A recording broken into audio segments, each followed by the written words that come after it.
beautiful Monday and welcome to our Monday Soul Deliciousness. I'm going to give you all a second to get notified that I'm live. You can hop on. Just as a friendly reminder, if you want to be notified when I do my lives, the best way to do that is to go to my YouTube channel if you're not already watching from there. So Honest Sassy Mama. You can subscribe to it, and that way it will let you know when I have a new video posted, and you can go check it out. Otherwise, they're just getting lost on my Facebook page. So that's the best way to go and find them. All right. I cannot believe it's July 12th. Like, I just realized, I thought, man, it's almost halfway through the month. And I mean, school is going to start soon. Tayson and I have started over the weekend. He decided to get really excited about riding horses, and he hasn't really done that before. Hello, Lisa. So yesterday and Saturday he wanted to ride horses. So I'm kind of like, now I don't want it to end because it was so fun hanging out outside with him over the weekend with the crazy horses of ours. All right. Okay, super. So lots of you hopping on. You can say hello. Tell me where you're from. Welcome to Monday Soul Deliciousness. If you haven't ever joined before, we just talk about a really uplifting topic that can help you with any types of issues that you're going through. So just from watching lots of people's posts lately or talking to people, everybody's just like really overwhelmed. I don't know if it's like the middle of summer. Hello, hi Amber. Thank you, Lisa. It's one of my tea turtle shirts. It says, I don't remember, crafty girl on it. Just people, it seems like everybody's just really overwhelmed right now. So that's what we're going to talk about. And I thought this is really cool because I was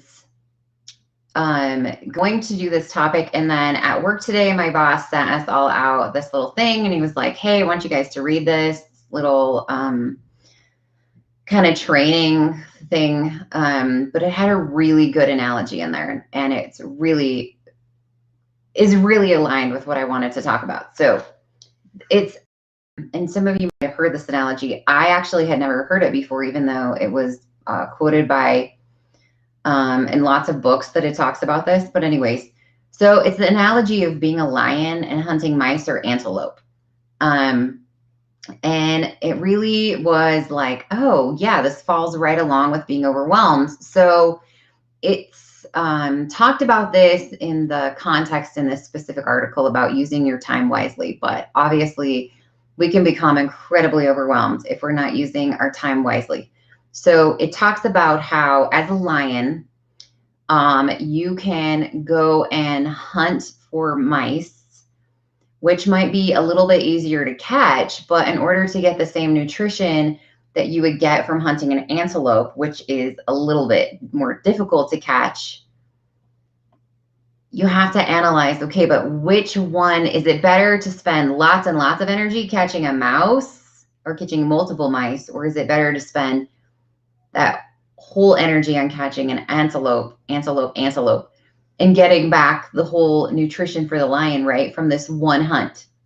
And so it was basically comparing like taking on a bigger task at work or taking on like a bunch of little teeny tiny tasks. And so while that isn't exactly related to what I wanted to touch on tonight, there was some like good symbology about it, because I was like, wait, when I am getting into a spot where I feel really overwhelmed, am I focusing on like all these little teeny tiny things? And that's what it feels like for me. When I get into a state of overwhelmed, I almost feel like I have thousands of little floating bubbles full of things, and they're all just kind of like floating around. And I get so overwhelmed because there's so many of them that, guess what I do? I sit down on my computer, and instead of being productive, I scroll through Facebook, or I get caught up in a Facebook ad. And so I start shopping online instead of doing whatever it is that I want to accomplish, because I have no idea really what I want to do. I'm just like, I know I have a lot. I have so much to do. And then I waste a whole hour, and that hour is so valuable. So it's no different than, okay, am I going to chunk this into something and make it actually productive? Getting the antelope, or am I just going to have like all these mice running around, and I might pluck one out, and then I'm going to waste some energy doing it. I'm not really getting back what I need to. I'm not really progressing because I'm just so overwhelmed. So don't spend your energy hunting all the mice all the time. Sometimes you got to stop and be like, okay, how can I make this more productive? So I'm going to tell you, as this came to me, what you can do so that you are an avid, amazing antelope hunter and you stop hunting mice, which is wasting your time. One thing you have to do is you have to really look at your cycle of what you're doing every day, and you have to put down some excuses. And I know that's really hard because all of us want to be like, whatever, I have so much on my plate, you don't know, I'm so busy, yada, yada, yada, yada, yada. Guilty.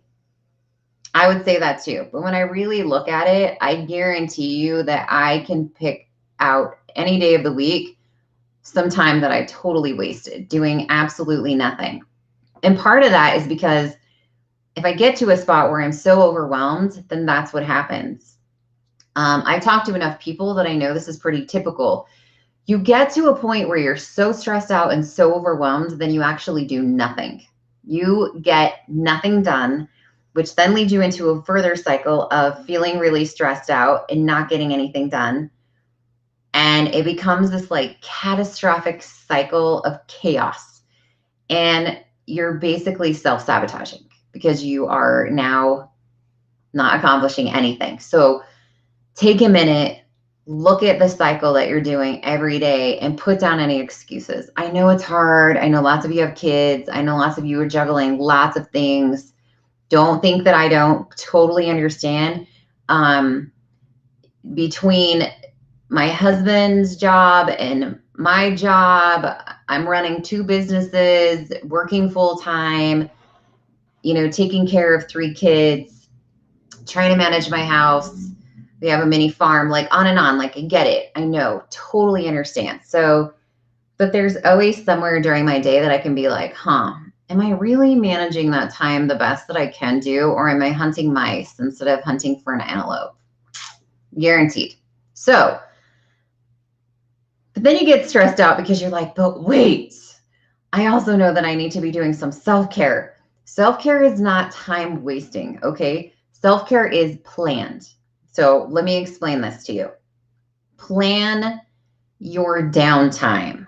So I'm going to give you an example of what I do on Sunday mornings. When we don't go camping, I have a very strategic plan of what I'm going to do for my day. I'm going to plan out in the morning that I get up, I do my self-care. You guys have heard it before. I put on my mask for my face. I put my hair color in. Dave makes fun of me. It must be self-care Sunday because mom looks really scary. And then I get myself a cup of coffee. If I'm lucky, this all happens before anyone wakes up anyways.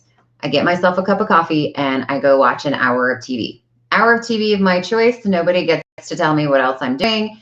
And I veg on the couch, and that's what I do. Then after I do that, I go take my shower, I get ready for the day, and then I have a list of things that I'm going to do. But I plan it, because if I don't, guess what will happen? If I just randomly am like, I'm going to turn the TV on, then I will stay there for who knows how many hours. I might just binge an entire episode on Netflix or Hulu or whatever, because I have not got a plan in place. And then what happens at the end of the day? I'm like, oh, I actually did nothing today. And now I'm even more overwhelmed than I was before because I didn't do anything at all. And I got, Zippo done. And so now I'm beating myself up at night. And then I'm probably going to lay in bed and I'm going to meddle over it and do some self-punishment and talk negatively to myself and then feel even crappier because I did nothing. And now what am I doing? I'm adding to the problem. I'm not getting enough sleep. So then the next day I wake up and I'm already just So recognize your cycles, plan your downtime. I know that you have a lot going on. And so if you're saying, okay, there's no way that's going to work for me. I can't sit down and be like, at 8 o'clock, I'm going to do this. At 9 o'clock, I'm going to do this. At 10 o'clock, I'm going to do this, because I have kids, and kids are the biggest, or one of kids and pets, I would say. Kids and pets are some of the biggest disruptions of your schedule that you could possibly have, right? So I understand. And that's where this next thing comes into play. It's not going to go like that. Hello. Hi, Paula. Hello, Catherine. Happy Monday. Things are not always going to go as you want them to. And so that's why you got to allow some flexibility with it. Now, over the weekend, I spent a lot of time with my child, more than normal. And I'm going to tell you, I had a heartbreaking mom guilt moment, because there was a point yesterday where my 5-year-old just gave me like the biggest hug. And it was really eye-opening, because I was like, whoa, wait a minute. I'm spending too much time outside of actually spending quality time with my child. And I need to take a step back and be like, okay, what stuff am I doing right now that's not really that important? And I know for some of you that are really compulsive, sometimes you have to put down the house cleaning. Sometimes you have to put down the making everything look so perfect all the time. Because I guess when you grow up, guess what happens? Your kids come to me for a session because their mommies and their daddies didn't give them the time that they needed. And so now they're having some psychological problems. So don't I get it. Don't let your house go amok. You don't need to be growing things and raising termites, or not termites. What are those? The cockroaches. But it's okay. It's okay if your house gets a little messy. All right. So doing some things that give back. So spending time with my kid is very rewarding when I put down my compulsive behavior and I can accept the fact that, wow, this is really good for him. And the purpose of this is that I am helping my child to progress in life. And so I'm not feeling guilty because I'm not doing the dishes. Instead, I'm outside riding horses with him. So I told him, I was like, hey, every night after I'm done with sessions, we'll come out for 30 minutes. You can pick one horse, because he wanted to ride all of them. I'm like, you pick one horse every night and you can ride it. And so he is so excited. He's been waiting all day to go out and ride again. And it's great for me because it's that balance. Like, yes, is there stuff that I need to be doing?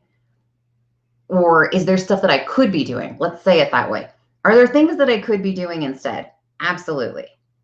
Absolutely. But I'm going to choose to plan my time a little more efficiently, a little more effectively, so that when I am sitting down, I'm getting things done so I can go out and ride the horse with my 5-year-old and not feel like I'm so overwhelmed that I can't spend any time with him. Okay. So plan your time the best that you can. Let it be flexible. You got to have some discipline. So for discipline, I actually reward myself like I'm 2, maybe 4.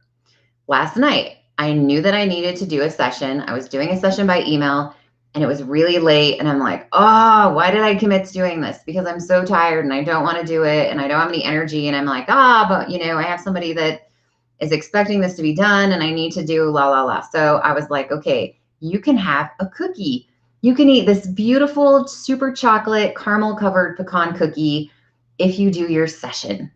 And that's how I talk to myself. Like, guys, tap into your inner child. Reward system is great. Make sure your rewards are healthy, right? I don't want to do a cookie if I've been eating cookies all day, but it's a keto cookie, so it's safe. And so it's, pretty okay for me to reward myself with that. But I knew I wanted a cookie and I just made sure that I did what I needed to do. And then I indulged myself in a cookie. So treating yourself like that you love your inner child is a great way to tap into being able to accomplish things. I really do talk to myself like I am a parent, but a nice one, a parent that mentors and isn't belittling. Okay. It works really well. Then this one, you guys know all the time, do 3 non-negotiable items. I cannot pound that into your head enough. Okay. Because then at the end of the day, regardless of what you got done or didn't get done, if you do those 3 non-negotiable items, I don't even care if at noon you have to change what they were. It doesn't matter. You have to accomplish 3 non-negotiable items. So at the end of the day, your little peon cognitive brain is like, oh, I accomplished my 3 non-negotiable items. And then you feel what? Successful. And when you feel successful, you relieve some stress. You don't keep it all in. You release some emotion. And then you don't feel as overwhelmed and you are more productive because you don't have this heavy burden weighing down on you that you're not getting anything done. It's a horrifying cycle, guys, that if you start chipping away at it and start breaking it down, making little tiny progress equals huge results in the end. Okay. Now I'm going to tell you this other one that I really like. So it is using the magic. So MAGIK. M is, and I like to do this when I first wake up in the morning. It just works the best for me. You could do it whenever at night if you want, but for me, it works the best. Now, before I tell you what all of this is, keep in mind too that all of us have a specific time of the day where we are functioning higher than another. A lot of us, this is very typical, a specific time, and that's the same every single day. Okay. So when you're making your list of things that you want to do, my hour of magic, that we'll call it, is in the morning. So if I really have something that I really need to get done, like let's say that I'm working on a course and I need to write a paper. All right. I'm going to get up right in the morning, and that is the first thing that I'm going to start on because I am at my 100% peak top energy. First thing in the morning. There is no way that I would try to write a research paper at 9 o'clock at night. It's not happening. Dave will tell you that around between 8 and 9 o'clock at night, I turn into a pumpkin. And he is not exaggerating. I am totally like shutting down. I have no energy and I become a little bit on the side of a maniac. And so I just need to go to bed, but I can get up at 5 a.m. and I'm like ready to go, running around, super good. So when you're planning your time for the day, tap into the time when you feel really good. For most people, afternoons are kind of a dragger, right? Some of you get a little bit more peppy. You might kind of feel great in the morning, middle of the afternoon, you're kind of lollygagging around, and then you kind of get like a second wind at night. So plan your day accordingly. If you get really tired around 2 p.m., which is kind of where mine is, I'm not going to plan to do something really fantastic at 2 p.m. because I'm probably not really at the tip top of my energy level, right? I'm not going to start organizing the garage at 2 p.m. So take that into consideration. Okay, so let's talk about magic. What the heck is it? So the M, like I said, I personally do this in the morning every day before as I'm getting ready to go to work. It's a quiet, nobody's around. I know for some of you, maybe that's a luxury.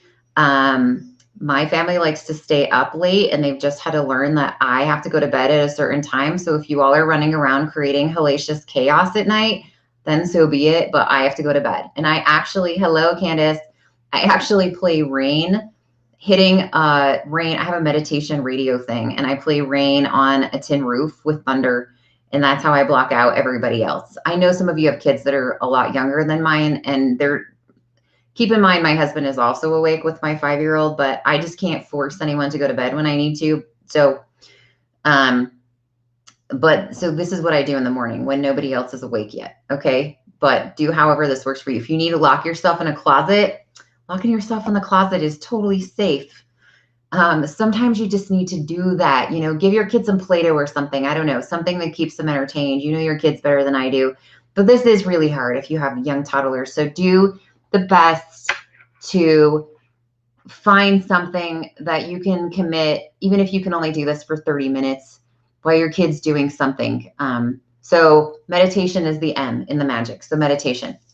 I used to be scared of meditation, probably because I didn't really understand it. And all I thought was literally, it was a person sitting cross-legged or crisscross applesauce with like, oh, right? Like humming or singing or something with their hands up. And I was like, I don't know what that is, but it's not really ringing for me. Meditation for me is a lot different. So I don't do guided meditation because listening to someone's voice as they talk about you're sitting on the sand.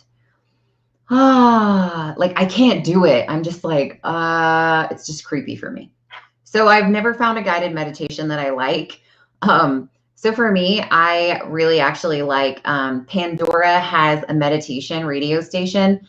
That's usually what I have playing if you do a session with me, but it has all kinds of like just really relaxing type stuff, but it's not got anyone chanting or talking. So I use that.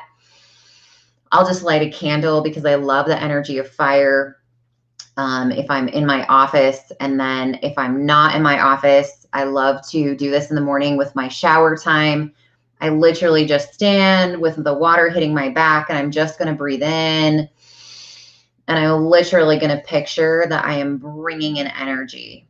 So if you watch and you try this, your subconscious will show you what color of energy light is the best for you. And that's what you want. So if you just initially do it without thinking about it, just be like, I'm bringing in energy, and imagine it. Yes, use your imagination like you're a little kid. What color is your light? And you can see it. Like right now, mine is a little bit of an aqua type turquoise color. I would say a little bit like, I don't know. I have my stones, kind of like this. But your color will change depending on your energy and your frequency. And so just imagine that I'm bringing it in. I like to think of it as it cycles down and then really resonates right here. So that energy, I can feel that tingling across my shoulders. It's a neat, like immediately lifting the stress. Sometimes I do a little rolling in my head, and then I'm taking any negative energy that this is picking up. Totally with intention. If you want to, you can visualize the negative energy in your body as like a smog or a black light. You don't have to though. And then I just think of it going out through my toes, and I'm watching it dissipate out into the room, and it's dissolving. Don't leave it in the room or you'll suck it back in. Okay. And that's what I do. And I do this when I'm taking a shower, because that one's really easy, right? The water's hitting your back or your front, whatever works for you. You think about it. That water is the energy coming in. This one you don't have to do as much because you have the water doing it for you. And then I want you just to think of the water. It's pulsating through your body. It's cycling all this. It's picking up anything. It's going right out through your toes, down through the drain as you're grounding yourself into the shower floor. Try it, guys. That's how I like to meditate. If you like guided meditation, then do that too, okay? Then you can tap into affirmations. So what the heck is an affirmation? An affirmation are these beautiful things that you can do for yourself by doing specific wording. And you hear me talk about these a lot too. And sometimes you have to be really creative with how you say them. As I was talking last week about having a situation that was really taking me back to my past. And I kept trying to say, this isn't like my past. This isn't like my past. This isn't like my past. And my brain was not aligning with it because I was lying to myself. It was like my past. And so I changed it and I affirmed with myself, this is similar to my past. There is a parallel with this, but this situation is not the same. And immediately it was like, ooh, I felt a really good release because I acknowledged that there was a lot of similarities, but this is not the same situation. There are lots of similarities, but this is not the same situation. Adding affirmations in, like I did one today. I'll tell you what it was. I really loved it. I'm committed to feeling my emotions fully, allowing things to easily release as they come. I am free of the weight of my past. Fantastic. Now, I create affirmations all the time when I do sessions with people because their subconscious tells me exactly what they need to put in to replace things that we've released, but you can super resonate with what feels right. I like this one. Is another one. I accept and love my inner child. I find joy and freedom in this connection.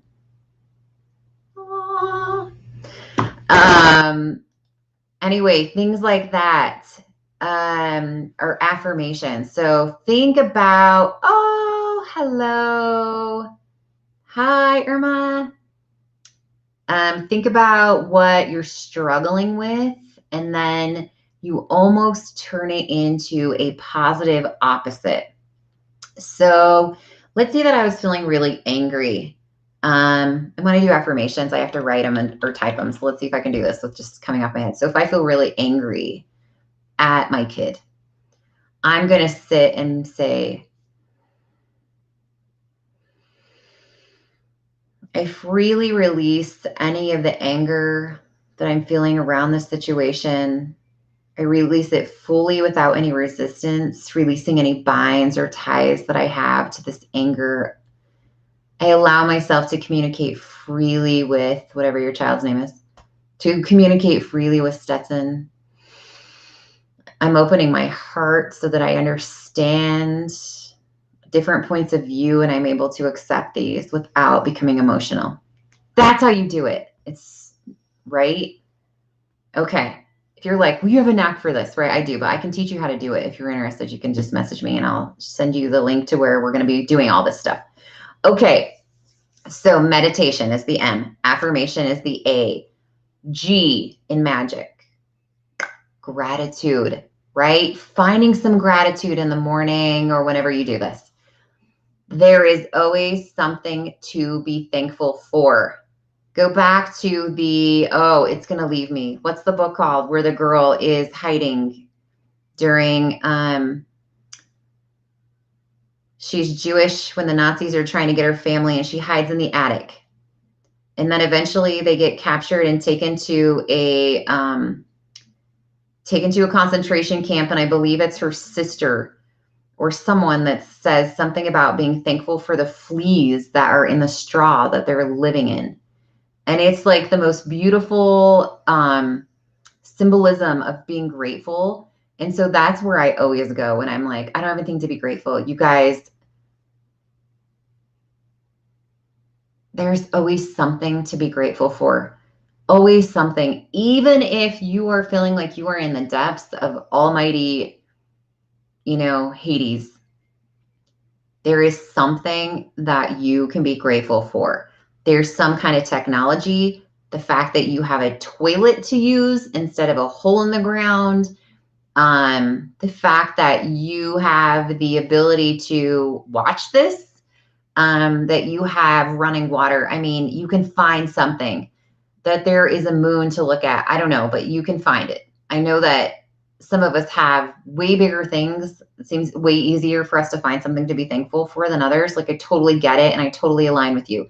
Because I guarantee you that the night I found out that my husband died, I probably would have a really hard time finding something to be grateful for when I was hitting my knees at the bottom of my barrel or when my daughter passed away, right? I totally understand. But even in those moments, there's something to wrap your little head around about being grateful. So finding gratitude. The next one is intention. This is kind of coming back to where you plan your day. Intention. That's the I in the magic. What's my intention? What are my 3 non-negotiable items that I have to get done today? Or what am I going to do to plan my day out so I make sure that I am making the most of my time, planning time in there for myself, making sure that I don't cut out all of things that I need to as far as self-care goes, that I'm going to purposefully plan my self-care so that there's a huge difference, okay? If I just kind of hang around and be sort of, we'll call it lazy, or I'm sort of, like, let's say that on Sunday, I don't specifically plan that I'm going to watch an hour of TV and have a cup of coffee or whatever that is for you. What if I don't specifically plan it and it just sort of happens? Guys, mentally, my brain views the planned self-care as a positive and as a guilt-free thing because I planned it. When I just haphazardly do it, I get the guilt with it, okay? It's just how your cognitive brain works. So do with intention, plan your day. What do I have to get done? What are some other things that can fall off my plate that I'm not going to allow myself to have a canary for, okay? Little things like, oh my goodness, Tammy, you are definitely a person that knows how to find gratitude. Yeah. I mean, look, so my Aunt Tammy had cancer, and she says, I was even thankful that I learned how to throw up. I mean, you're giving me chills. Like I really, really, the strength of, I mean, Candace, you're another one on here that like your ability to deal with stuff is amazing. So get that intention of what am I intending to do today? What things can I drop off my plate? Like, let's say that my lawn needs to be mowed. I always tell people this when they're like, I don't understand how you do your job at work, because it seems really super stressful. Like some of my predecessors or other people that I've worked with before, they're like, I don't know how you don't have severe anxiety. And my answer to that is you have to understand the background that I came from. When I was an airplane, when I was a pilot and we were flying in an airplane, when something happens, you have to make a decision, your life or death. Okay. When I look at things that I need to get done during the day and I'm like, I need to mow my lawn. If my lawn doesn't get mowed, my response to people is always, is anyone going to die? Seriously, that's what I tell people all the time. I'm like, okay, if I don't get my project done, maybe my boss expects it to be done on a timeline, but I'm honestly going to be like, if something else came up and I honestly couldn't do it on time, is anybody going to die from this? No, they're not. Then calm your jets. Calm your jets. Even in my, so I went from flying this really cool T6. It's actually in a picture on the floor down there. That only has one prop on it. So if something goes wrong, you better make a decision. You better make it now. You're either going to try to fix the situation or you can eject out of it.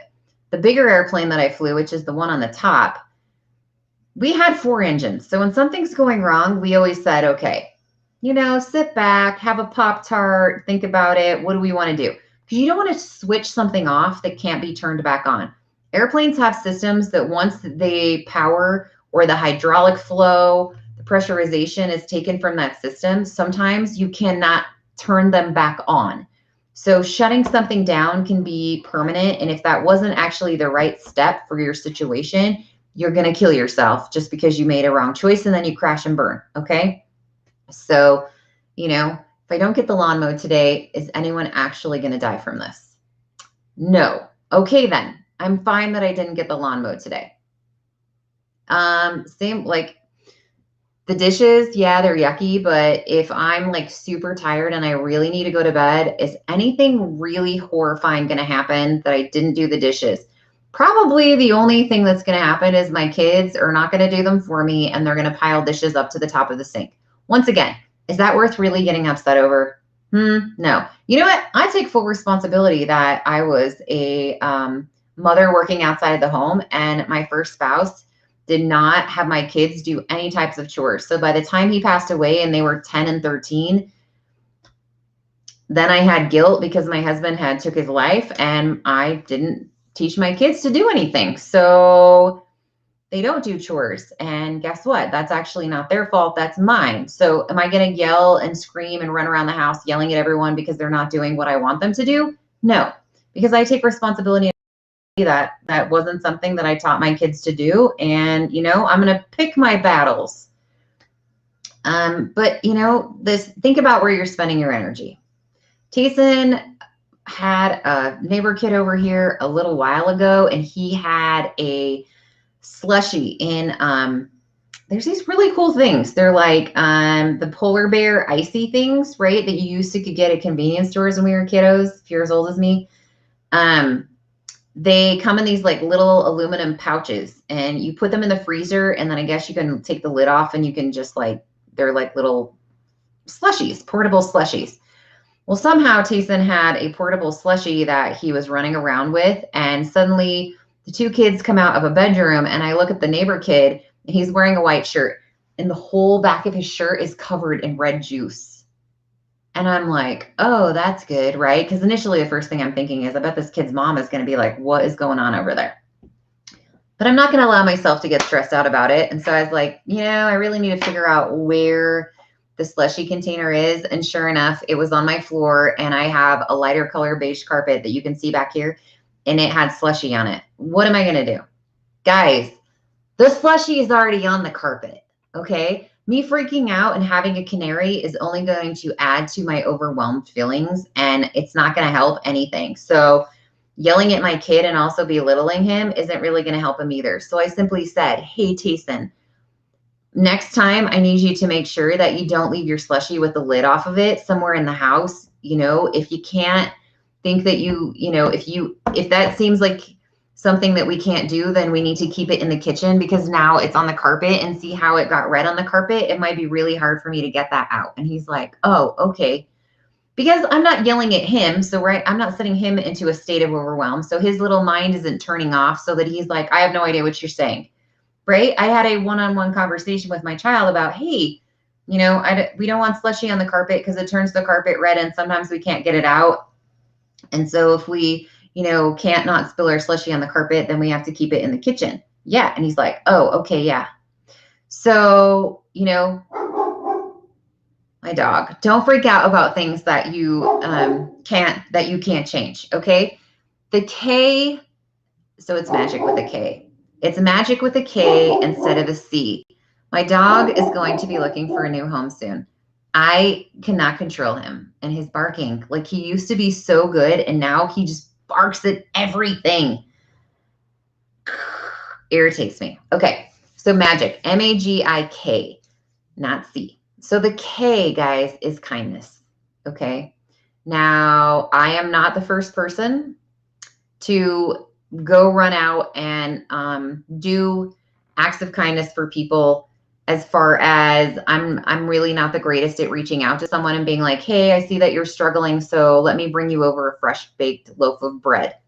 That's just not really in alignment with who I am. And also because I don't even bake bread for my own family. They're lucky if they have cereal for dinner. So that's just not really my strength. So let me tell you some of the things I do. Kindness. Dave is really good at this. He might be at like a convenience store and see a lady who's really struggling with her kiddos. And so he'll just like pay for someone's stuff. Okay.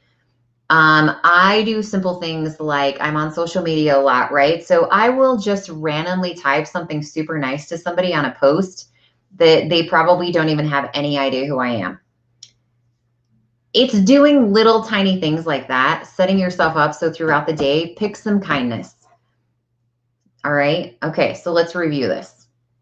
Remember the analogy of mice and antelopes. Hunt the antelopes because you're wasting a lot of energy hunting mice and you're not getting anything out of it. Spending your time wisely. Look at your cycle. Be honest with yourself. Where am I wasting time and where can I put down some of these time wasters? Sit down, plan your time, because when you don't, you have complete chaos going on and there's all this stuff floating around in your head. Like when you lay down at night and you have 100 things going on and you can't get anything done because you're so overwhelmed that you're actually not getting anything done at all. And then you have no progress. So plan your time, plan your downtime, make your self-care on purpose, reward yourself. When you do something, be like, okay, I got this done. So now I can do this. I know, treat yourself like you're 5. It works really well. So discipline, reward yourself. Get onto some type of a schedule, and then using your 3 non-negotiable items, even if you have to change them during the day, so that you make sure that you get 3 things done so that you feel like you have succeeded.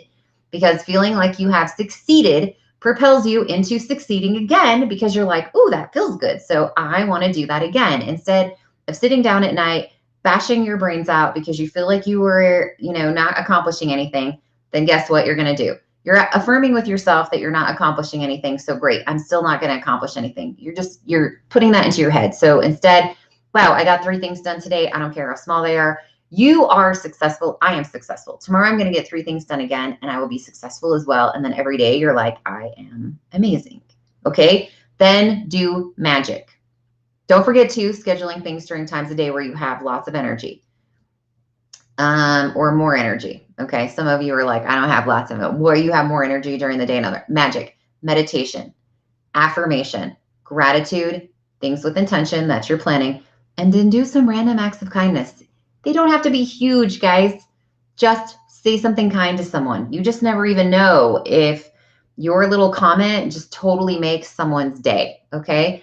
There are times even when I feel really down and I'm like, this is expending so much of my energy. Why am I doing what I'm doing? Or maybe I'm working on a client and I'm just not seeing the results that I wish that they could see. And somebody will send me a simple message and be like, I just want you to know how much you've affected me in my life and how positive I am because of you. Yeah. And I'm like, wow, this person has no idea how much they just lifted me up. So there you go. Okay, guys, I hope you have a fantastic Monday. I will see you next Monday night, if not sooner. And, don't forget, love yourself, sparkle a little more, and feed your inner